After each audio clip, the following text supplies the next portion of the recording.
Okay, before you start this tutorial on 3D effects, you want to make sure that you've watched the one on color and gradients, because that'll help out. But as a quick little introduction to how we can make things look 3D, there's a couple different ways we can do it in Illustrator. There's some really advanced options that Illustrator has that are actually pretty cool to work with. Let's just draw a circle. I'm using the ellipse tool, drawing a green circle.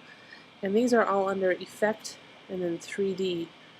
And there are things that you can do where it's automatically going to make your object look like it's 3D and coming out of space.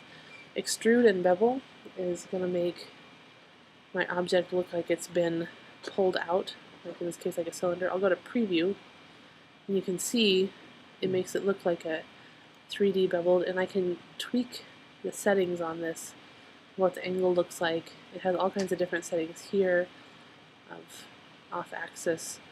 So I can make all kinds of objects that were just flat shapes into what looks like 3D shapes floating through space. So you can play around with these settings. They do a lot of different things. There's a lot of quick ways to change it. But it is a little harder to get exactly what you're looking for because they're all built into these really complex settings. But if you do want something like this, the trick is that Illustrator doesn't treat this the same way as it treats other objects. I can't break it apart and resize it like I did before.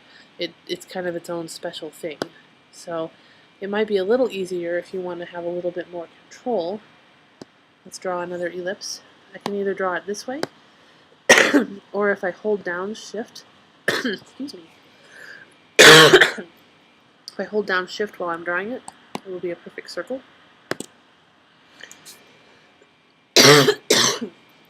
And let's say I want to create the illusion of it being 3D without using those special effects. Something I can do, excuse me, I'm going to copy, I'm going to Command C or Control C, and then I'm going to place another copy of this exactly behind it. And to do that, you do Command B for back or Control B and change the color. So behind this blue circle is a darker blue circle. And if I just kind of use my arrow keys, I can show you.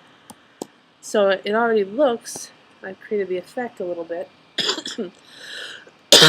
of this circle being 3D. I can make it even more believable by making this dark blue circle a gradient. And before we made a gradient swatch. This one was a purple radial. Let's do the linear gradient. It's a little easier. If I go to G, I can change the way my gradient is here. And I can change these colors. So maybe we want to go from a darker blue here at the bottom and then gradiating up to a lighter blue. And we can even make that look like the swatch we took it from.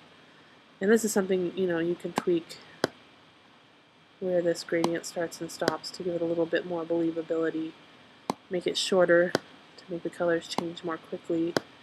But you can see, you can move these a little bit more with just a little bit of eyeball work.